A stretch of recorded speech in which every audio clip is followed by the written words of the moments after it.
What is going on, guys? Jack here, and welcome back to episode number 60 of Lyon Live here in Football Manager 2019. Yeah, 60 episodes. That is crazy. Of course, we're coming up to the end of season 3 now. I just want to say before I go any further, thank you to each and every one of you who has even watched just one episode of this series. Thank you for your ongoing support. I'm glad you've been enjoying the series. And let's keep it going, shall we? I'm excited to get into this end of season kind of shebang. Obviously, we have 6 games left of the season. The French Cup final is how we'll be ending things off for the year next episode. This episode, we're going to do 3 games. We've got Dijon, Strasbourg and Angers. And just if we look at the league table here, we're currently 1 point behind PSG. It looks competitive until you realise they've played 2 games less than us. So not ideal there. We have actually got a nice little 8-game break going into this next game against Dijon, and I have a feeling that PSG might play a few of their games in hand in this time. So they've got a game here in the Champions League. Who else is in the final? Tottenham v Liverpool in the other semi-final. Porto v PSG. I mean, that bottom result seems vaguely familiar from somewhere. I'm not sure where. But yeah, 60 episodes of this series has been absolutely crazy. You know, I'm already thinking ahead to FM20 and what I might want to do next, and I'm already dreaming of the idea that maybe we'll do a Norwich live next year in the Premier League. Norwich are a team that, my family, so half of it is from Norwich. It's a club that I'm pretty familiar with. I often do saves with them just in my own time, and I feel like they could be really, really exciting. Markovic, apparently we shouldn't have him transfer listed. He's just not developed since we've signed him, the 20-year-old. Title race is hotting up. I mean, you can see here, PSG 1 point ahead of us. They are playing Guingamp and Marseille, who are 7th and 4th on the 1st and 3rd. So only the 29th now. So actually the next 2 league games they're going to play are before we even kick a ball against Dijon, which might be interesting. On the other side of things, Monaco, not the easiest to run of games. They've got Dijon to play as well, as have PSG, interestingly. We are playing them away from home. That could prove a little bit tricky. We'll have to think about that game going into it. But yeah, you can see the league table here. It's pretty much a 3-horse race at this point. We look nailed on for a Champions League finish. Getting top 4 would secure us that due to the club coefficient here in France, following our success last year in the Champions League. And I feel like that's what we're very much going to hope for here. But anyway, let's just continue forward. We're going to get some PSG results to keep track of here. We'll hope that they can kind of go in our favour. Although we might be hoping for a little bit of a miracle. We'll have to see how things play out. You can see here the weekend preview is kicking in. They do have easier games, PSG. They're playing Guingamp in 7th for the first game. Guingamp, can you do us a favour? Just a draw. Even a draw would be good enough, Guingamp. A draw fills me with hope. They've lost 4-0. So that's not gone to plan. How did Monaco get on? I keep looking at the PSG results and being obsessed about them, but actually the reality is I need to keep an eye on Monaco. They beat bottom of the league Saint Etienne 3-1. Not entirely surprising that they've got that result. Interestingly, PSG now have a game on the Monday. I will hope that their legs are tired and maybe they can slip up following that 4-0 win. It's pretty tricky for them, their schedule, and if they go to the Champions League final, it might even get a little more compressed, their schedule. Although, to be fair, now I think about it, the Champions League is usually pretty good when it comes to scheduling. We've got the same news item through about the title race, because I guess, now Marseille are out of the running, the way things work mathematically. You can see here, Monaco have the exact same goal difference as us, and if we win our next game, we'd only be ahead of them on goal difference. So actually, the margin of wins could turn it into a bit of a factor to be aware of. You can see here Mendy now out for 2 to 4 weeks. That is certainly not an injury that I would have been planning for. Can Marseille do us a favour? The answer is a resounding no. PSG win 2-0. They are 7 points ahead of us, with not very many games left to play now. I feel like any hope that maybe we could benefit from them slipping up is, fading away. Still thinking I would like to sign Malcolm from Barcelona. I don't know exactly how we'd fit him into the team, but at less than £8 million, it's just the kind of signing that makes complete sense. It kind of follows the philosophy that we have been pretty keen on here in terms of, signing players for way less than you'd expect. Looking at it here, if we get a win in today's game, I believe we would guarantee ourselves a Champions League spot. The question is, what system do I want to play? I could stick with a 5-man midfield system. It has actually worked really well for us as of late. Now, Mendy's obviously going to be unavailable, so that's good news for Moreno, who has been kicking up a fuss about lack of first-team football. He's going to get potentially an opportunity. The good news is that the rest of our team is just 100% fit, so I can just pretty much go with this selection from the off. So that's exactly what we're going to do. We've got pretty much our best team here. I am very, very happy with this selection. They're playing a 4-4-1-1. Let's get into this. Show me what you can do, boys. Show me that we are capable of beating them. Let's get the result that we desire, shall we? We'll see how we get on here. Militao from right back today. We'll see what he can do. And Moreno at left back. Our fullbacks are pretty important in this 5-man midfield system in terms of providing the overlap. The inside forwards do feel like they drift in a little more with this system due to the lack of a centre attacking mid. And so there is a bit more space for the wing-backs to maraud into. We'll have to keep an eye on that as this game plays out. Anyway, 5 minutes gone. It would be great to get an early goal. We are sticking with Ndombele, who obviously last episode had the chance to renew his contract, and some people were horrified at the fact I wasn't willing to make him the third highest earner on £105,000 a week. The reason for not being willing to offer him that much is kind of simple. Oh my god, what a header that is by Toussaint, by the way. Lovely goal from the set piece. But yeah, when it comes down to why haven't I given Ndombele a contract, frankly, yes, he is one of our better players when it comes to his actual current ability, but he's got significant time left on his current deal. And this year he hasn't performed as well as you might expect. His average ratings really haven't been that great, just in general. Aouar has put in better performances in a similar position. I just feel like he hasn't earned that new deal just yet, and we're not really in a situation where we have to offer it to him because of how long's left on his current contract. So that's why I've not renewed it. Equally, £105,000, at least right now, just feels like an uncomfortably large amount of money to be willing to give a player, because our wage budget has got quite large in terms of how much we're actually spending on wages. The budget has increased accordingly. But in terms of longer-term club financial stability, I wouldn't really want to increase the current wage total by that much more if I can avoid it. But, well, we'll worry about that later, shall we? Lenglet, we've got a game to focus on the pitch. We've been the better team by far and away. Perhaps got to be wary of the Dijon counter-attack. It's undeniable that is going to be, how they expect to get into this game. They're playing that 4-4-1-1.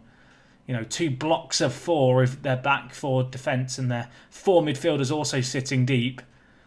And, 4 becomes 3 because Abied here is almost certainly about to pick up a second yellow card. And Dijon, they could be in a little bit of trouble now. It'll be interesting to see how they adapt their system. Looks like they're going to a 4-3-1-1. I mean, knowing our luck, this is where we'll now concede, isn't it? Now they've lost a man, they're going to be a bigger threat to us. Soiree here down the left-hand side goes inside. Skick here with the ball. I mean, he's just pulling the strings on deep. Goes to Diaby. Can we put in a tackle, please? Diaby just runs through. Lopez, fortunately, of all the players on the pitch, is the one who switched on and alive to the threat, and he does deal with it. I mean, could we go up the other end and score now? That would be the dream. It feels unlikely, but we're going to see what we can do here. Memphis, what a run that is. Has he got the penalty? We're going to VAR, and VAR has given it. So, wow, we have a chance from the spot now to double our lead. And before half-time, this would just put us into a little bit of cruise control. It would help us relax, and equally, if we could score a few more now that they're down a man, we would be doing a world of difference to our goal difference, which, as I've already talked about, could prove critical in the head-to-head battle against Monaco, who this year have been much improved. Obviously, last couple of years, they've been some way off the pace. This year, it's been the first year, really, where it feels like it's been a true three-horse race at the top of the title. Granted, PSG now look like they're going to cruise towards it relatively comfortably. But no, it's been a good little battle this year. Obviously, last year we were kind of top, and we were just able to hold on to it throughout the year. PSG slipped up a lot early on, and whilst they did kind of sort out their season, We were pretty faultless last year. That faultlessness has somewhat escaped us this season, which is, well, a little bit disappointing perhaps. Interesting to see them go to an even more defensive system. I'm going to make some changes. We're going to take off Depay, 2 salts and a booking, so I'll bring in Romero. And Moreno's on a booking, so you know what? We'll give Kenny Lala the nod. Why not? Let's give 3 players who probably deserve a little bit more first-team football than they get a chance today. You can have a good 25 minutes or so just to stretch their legs, get some match fitness. Our next game and the game after that, the 2 games for the rest of today's episode, are in pretty quick succession. So that's going to be, well, worth considering. Anyway, we've got a chance here. And Ndombele to Fekir. Have a go, Fekir. Oh, I thought that was in. I was about to say what a lovely goal that is to cap off the result. Alas, it went the wrong side of the post, but it's not really going to matter in the grand scheme of things. We are going to run out 2-0 victors here. It's a potential banana skin negotiated as far as I'm concerned. Dijon, a good side. Not necessarily a great side, but we have to be wary of them in 8th in the league for a reason. You can see Liverpool v PSG is going to be the Champions League final. Board set initial budget to the year, £40 million transfer budget.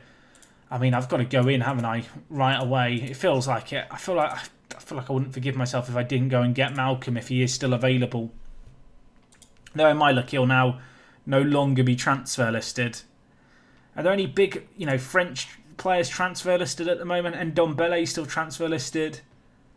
There's a few, but not any who would really be on our radar. I suppose we are particularly desperate to sign, let's be honest. So let's just look at players who are transfer listed in general. And Malcolm, I'm going to be honest, is the one who I'm particularly interested in, given his asking price as well. That is really, really low at 7 million. Like, oddly low. He's got a tight groin at the moment. Has he had many issues with injuries? Nope, not at all. I know we've got a lot of wide players. I'm hoping his wage demands aren't going to be too crazy, but 7.75 million is just absolutely nothing for a player of his quality. I don't know what he's done wrong at Barcelona, but clearly they do not rate him. Interestingly as well, Fred is available from United if I wanted to sign him as well. He's got a low asking price as well of 12 million. He doesn't look that great in truth, does he? Are there any other players here you'd be particularly excited about? I mean, Dembele would be good, but he's just been transfer listed ever since he joined Chelsea, it feels like. And with an asking price of £96 million, perhaps just a teeny tiny bit out of our budget. I mean, looking at it, it feels like the no-brainer option is Malcolm, to be honest. Vinicius Jr. is also transfer listed. Man. So I just sign all the Brazilian wingers. We're going to end up with a stacked midfield again. Which, is that a good thing or a bad thing? I don't even know.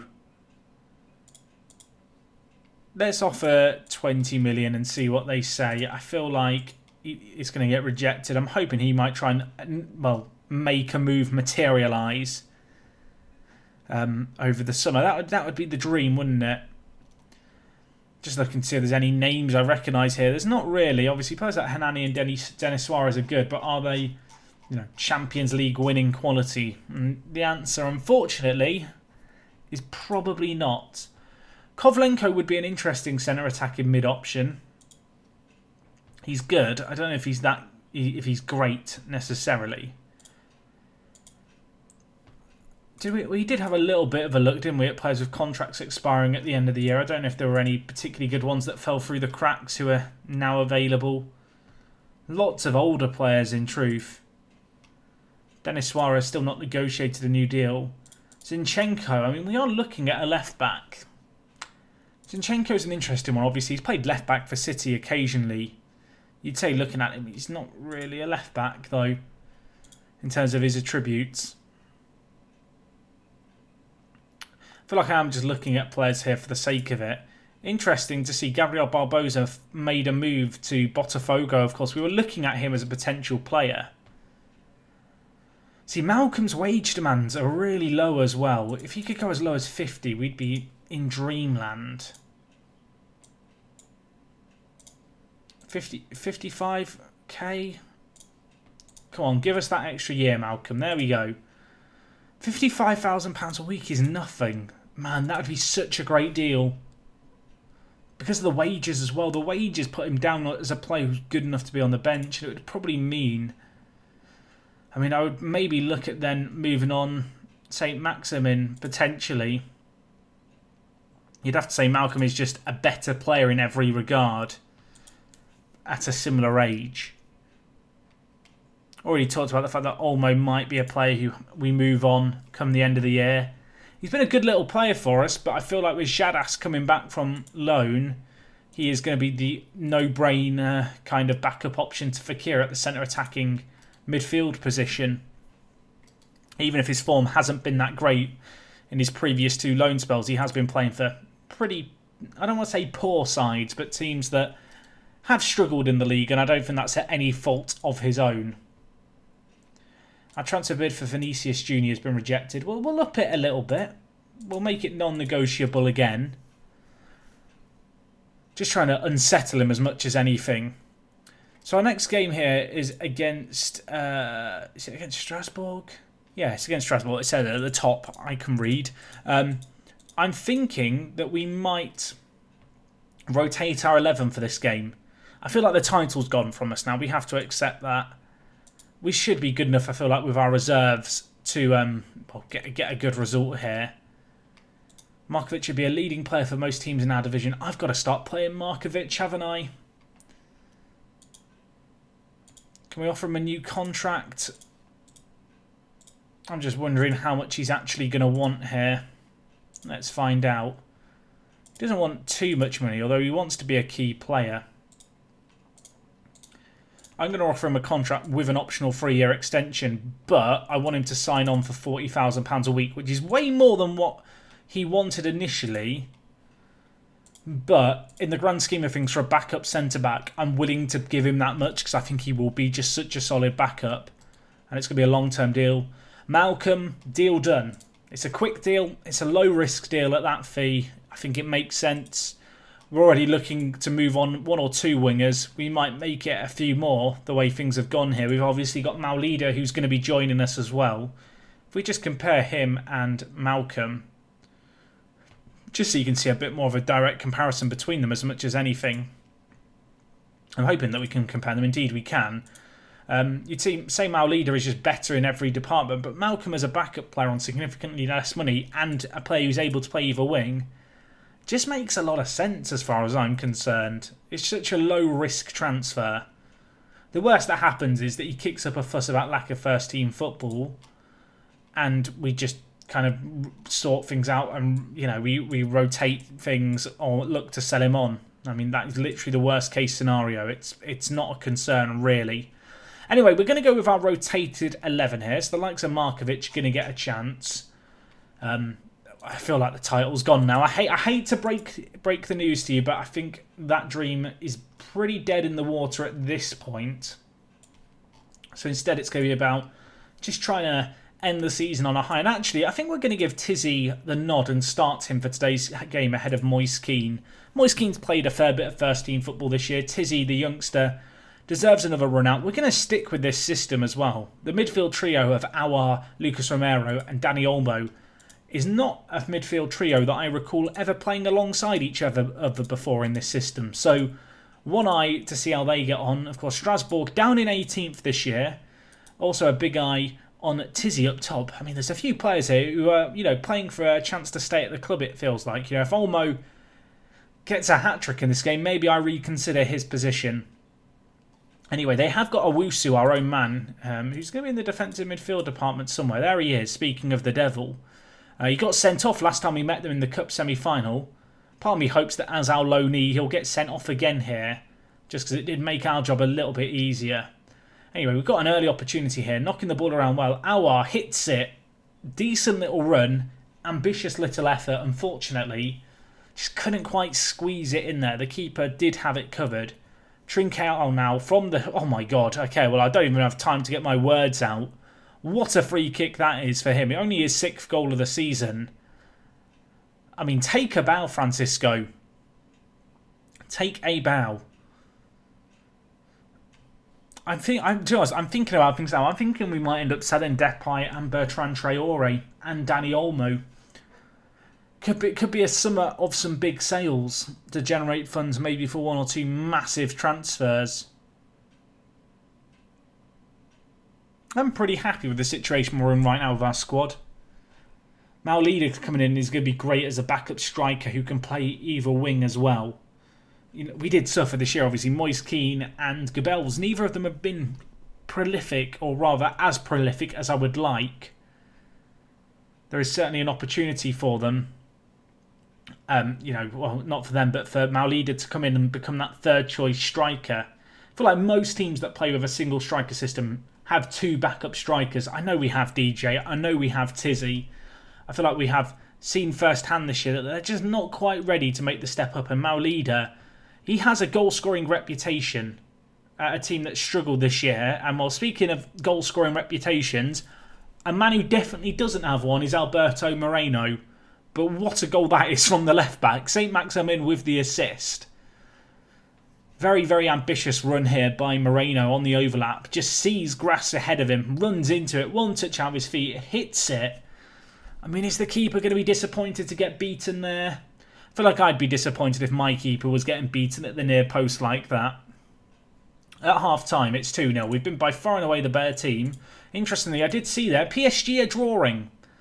Maybe the title isn't over yet. How are Monaco getting on? They're winning 3-0. Marseille winning 5-0 at half-time. They're winning 5-0 after 23 minutes. Maya got 4 for them. Wow, I mean, that's just crazy for a centre attacking mid to get 4 goals in a first half. Anyway, an hour gone here. I'm going to get a bit shouty. Let's make some changes as well. I'm going to bring in Ndombele. I'm going to bring him on for Olmo. I'm going to take off Gananon and play Militao at centre-back. And Tizzy's been poor today. Let's bring in Moise Kean. Just give him the last 20 or so minutes. This game's been pretty comfortable, despite the underwhelming performance, despite the lack of opportunities. We took the opportunities that came our way. Obviously, that goal in the 11th minute by Francisco Trincao was huge. The goal by Moreno just before half-time helped us relax. And from there, we've kind of just been on our way. There's not been a great deal to be done, has there? It's just kind of been a case of watching us go about our business as you'd like to see us do it. But, well, a good little performance. Really good little performance, to be honest. 2-0. By far and away the better team in this game. Strasbourg just created absolutely nothing all game. Didn't even hit us on the break like once in a blue moon teams tend to.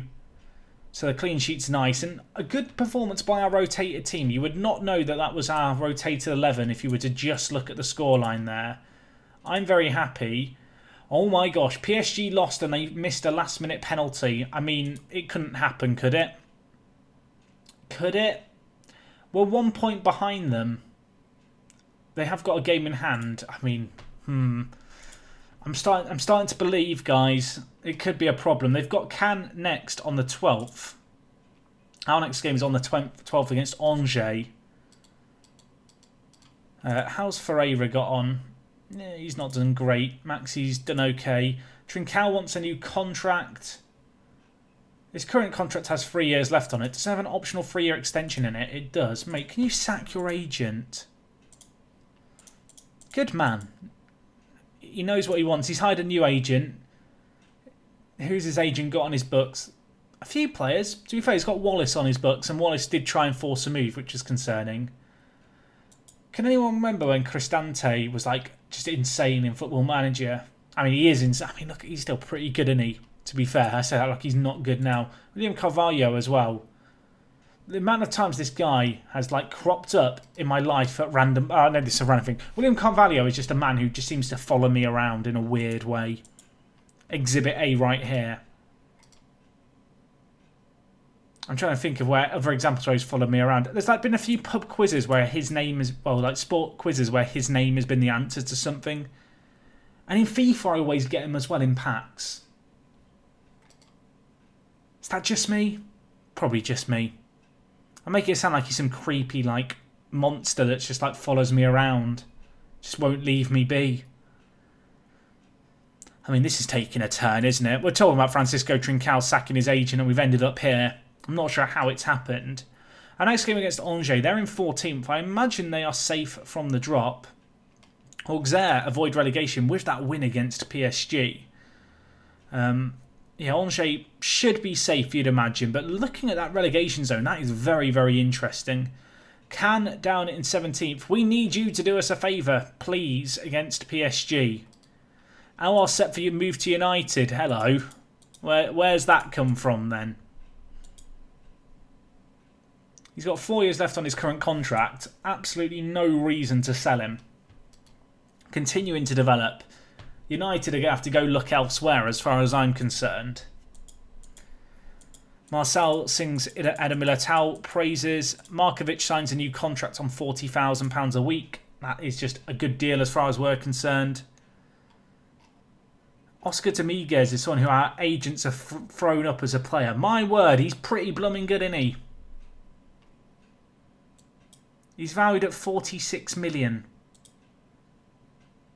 And he's so young. He's nutty. He's got 17 goals this year, aged 19. That's madness. That's actually nuts. I mean, are there any other regions who even come close to him in Spain? The answer is a resounding no. There's a few. I noticed at Alves, there's a few other young players who are unhappy. That none of them are quite of the calibre of their main man. Oh, I mean, the issue is he's just cost too much. He's the kind of player you see and you're like, man, wish I had spotted him about a year or two ago. But the price that he's going to be commanding now, I just don't know if we can reasonably justify it. Anyway, let's get into today's last game of the episode. Is this the last game of the episode? It is. Because then we're going to be left with 3 games next time. Montpellier, Rennes and Bordeaux to end the season. So for this game, I think, again, we're going to go with this system. But we are going to play our best 11. Or at least the best 11 that we can muster up in our current situation.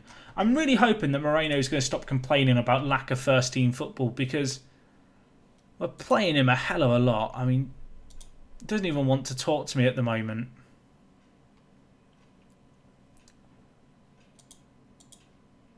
But I don't know, like he has been fine. I would love to renew his contract, to be honest, which might seem mad, but he got a good goal for his last game and he's been just solid. Anyway, we go into this game, we're playing Angers, we need to win it. That's all we can really do. We just have to keep applying pressure to PSG. We still need them to drop points on multiple occasions with only, what, 2 or 3 games left of the year after this? Like, it's unlikely to happen. But we're going to push them all the way. That's all we can really do. We are the Liverpool in this situation. We've just got to win out all our remaining games. If it goes our way, great. If it doesn't, I can't get too hooked up on it because we were just never really on pace. In the chase, you know, we had control of our season at one point a long time ago, granted, here at Lyon. We surrendered it around Christmas time with some poor results and we only really have ourselves to blame here. Anyway, Abel Ruiz is through for them, hitting us on the break. A little bit scary that they're doing that 5 minutes in. We'll hope that that is a one-off. Again, they're playing this 4-4-1-1. It's a system that a lot of teams seem to like to play against us. PSG go a goal up, so they're immediately trying to nip this in the bud before we can even get carried away with the idea that they might continue to slip up. Half an hour gone here. Not a game full of chances, it would be fair to say. We've had less of the ball, but a lot more in the way of actual opportunities. But we're yet to be shown one.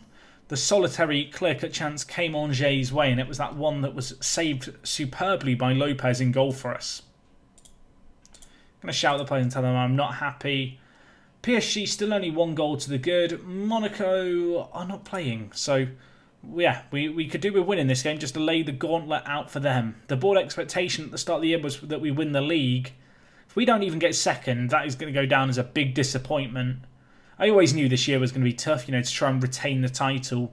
given our broad prediction was win the title, but our media prediction was finish top 2, and a second place finish was what was predicted for us. It was going to be a challenge, and well, we're gonna push them to the end if we can. Fekir, lovely goal by him. It's his 14th of the year. Coman with the assist. Fekir puts it wide. Coman, just a few touches, pulls it back. It's cleared away. Fekir first time. Keeper can't get down to it. That is what we needed. And a second goal here. If we could get a quick 1-2 blow before half-time would be... Oh, sorry, after half-time would be great. Fekir, I mean, there you go. There is the quick 1-2. Gabel's with the assist this time. And within 4 minutes of the restart, we get what has kind of been coming the whole game and what I feel like we more than deserve, which is 2 goals. Fekir, lovely effort, too hot to handle for the goalkeeper. And, well, we can perhaps breathe a sigh of relief. Fekir now, you'd imagine, is going to want the hat-trick. He's got the ball here. Have a go. Unselfishly puts the ball wide to Moreno. He has now made his way into the box. He is going to be in and around the edge of the area. You can see him there lurking away. I mean, it's headed away to Coman. Give it to Fekir for the hat-trick, my friend. Have a go. I'm not against you having a long shot in this situation. Ndombele and Moreno with a good little opportunity. I think we're going to VAR to decide if this was in the box or not. While this is all going on, PSG have grabbed a second. They are slowly eradicating any hopes that we have of them ballsing up their title push. And it's Ciceretti who committed the foul. I'm pretty sure this is outside the area. If it's inside the area, Fekir, great opportunity for the hat-trick. But alas, it goes as I expected it to. I mean, that looks on the line to me. But no, outside the area it's been given. We will continue to mount the pressure, however, here. We've got a set piece. Fekir is going to be the man to take it. Unless it's going to go directly in. He's not going to be able to get his hat-trick. Not the best ball of quality, really. Lenglet does have it, and well, the highlight just ends. Immediately, however, we're back. Fekir whipping it in. Cleared away as far as Lenglet, who I'm not sure what to describe that as, but underwhelming is certainly a word that describes it quite fittingly, I feel like.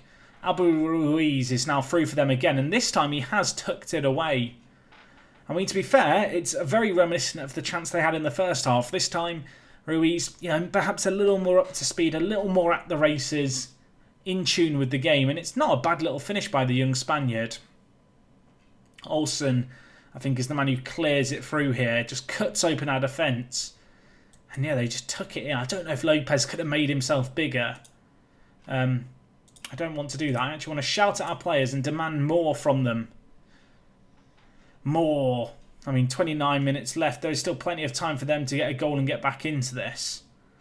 When you look at the stats, you'd say if they were to somehow get a second, it would be pretty harsh on the balance of play. But to be fair, they've created the 2 clear-cut opportunities catching us out on the break. We are going to try and press them high up the pitch here. You can see the ball won there superbly. Ndombele now with it. Brings it forward. Falls to Toussaint. Memphis is there. Should have scored it.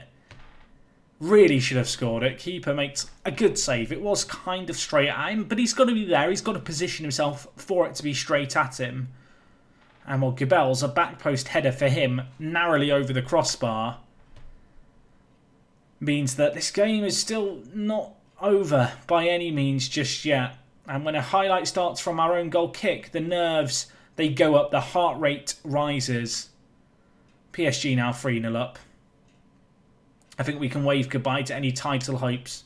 I think mathematically we're still not out the title race, but they need to lose their last 2 games of the year, and that just doesn't feel very likely, does it, the way things are going right now. Olsen with the ball for them, goes to Tricky. I mean, it would be pretty typical of our season if we somehow managed to drop points here despite being so good. An opportunity here maybe for Memphis to redeem himself. And redeem himself he did not. A second clear-cut opportunity of the game for us. It's the second one that's fallen to that man there. He's wasted both of them. Disappointing. The goal deficit remains 1, and I do not like that one little bit. Fekir going to be looking for the hat-trick. Can he find it? He's a little deep to be able to find it, but he's going to run forward. He's going to run forward. Can he find it? He can't even find the target. let's make some changes here. A highlight started as I went to make the changes, but I'm going to make the changes anyway.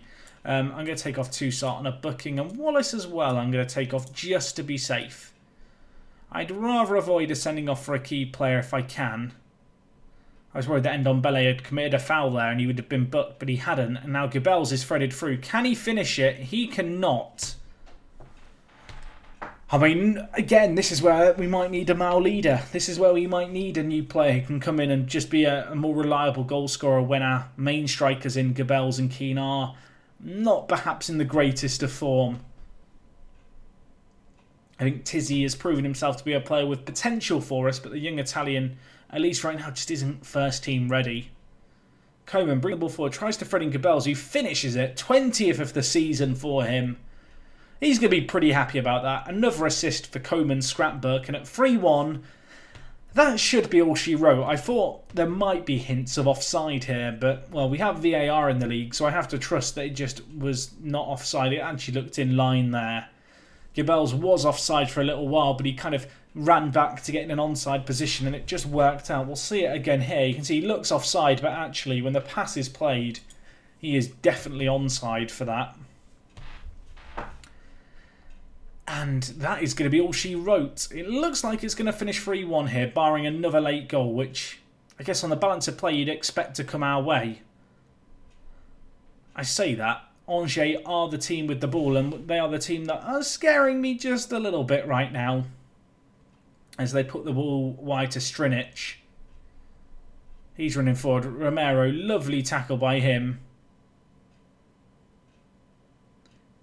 I mean, Fekir wants his hat-trick. Look at him go. He really wants his hat-trick. He really wants it. He can't quite make it happen. Although the ball isn't completely cleared here. It falls to him. He hits it. Oh my God, he's hit the woodwork. What a way to seal a hat-trick. That could have, would have, and probably should have been. It was not an easy finish, to be fair. On the volley, he had to just watch it down onto his foot. But, well, technically didn't hit the target there as it ricocheted off the woodwork and bounced away to safety.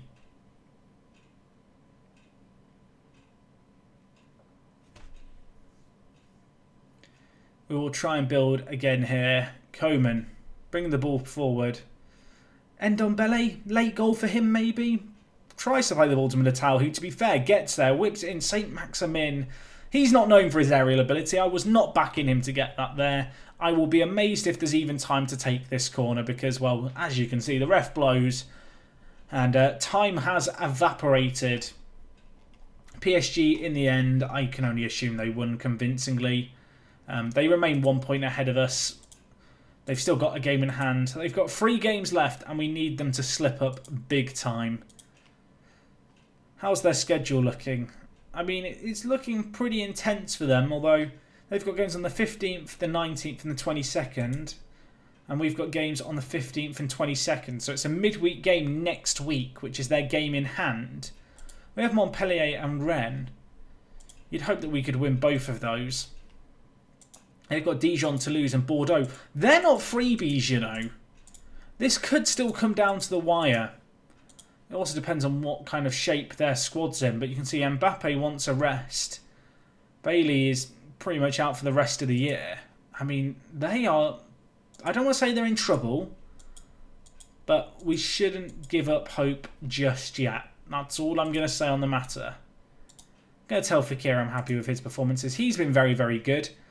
And to be fair, we've been on a good little recovery now since that disappointing kind of double result against Juventus and PSG. We've now gone on to win 12 on the bounce, or rather remain unbeaten in 12. We did draw against Monaco. And actually, if you look further back, we've really not lost that many games this year. It's just games against Bordeaux, Guingamp and Strasbourg away that we might look back on at the end of the year and go, you know what, that was probably where the title was lost. We have now played a game more than Monaco as well, who, with a game in hand, do have some potential to leapfrog us. Who are their remaining games against? They've got Rennes in 9th, Cannes in 17th, and Guingamp in 7th. And they're in the Europa League final as well. So, squad fitness might be a little bit of a concern for both of our main title rivals. I think more so for PSG looking at it, but hey...